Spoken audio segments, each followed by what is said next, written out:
জানেন যে অভিজিৎ পান্ডে করে একজন স্টুডেন্ট সেখানে এসে অসুস্থ হয়েছিল এনআইটি কলেজে। তো তাদের কলেজে হসপিটাল আছে, তাকে সেখানে তার বন্ধুরা নিয়ে গেছিলো।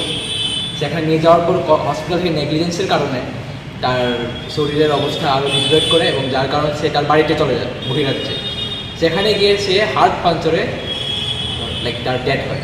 এরপর কলেজে তারা এর ডায়াগনোসিস সম্পূর্ণভাবে অস্বীকার করলো এবং তারা যারা স্টুডেন্ট আছে, যারা তার রুমমেট, তার বন্ধু, তার ব্যাচমেট, তাদের উপর প্রেশার ক্রিয়েট করলো তারা যেন স্টেটমেন্ট না দেয় কোনো কাউকে।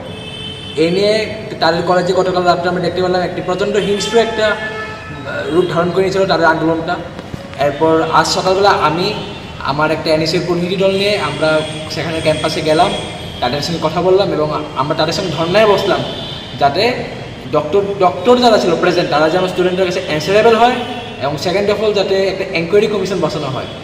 2 ঘন্টা ধর্নার মধ্যে বসার পর তারা আমাদের দাবি স্বীকার করলো এবং তারা একটা এনকোয়ারি কমিশন গঠন করলো 8 জন বা 9 জন সদস্যের।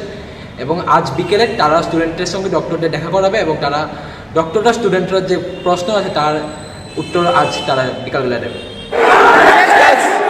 Justice! Justice! Justice!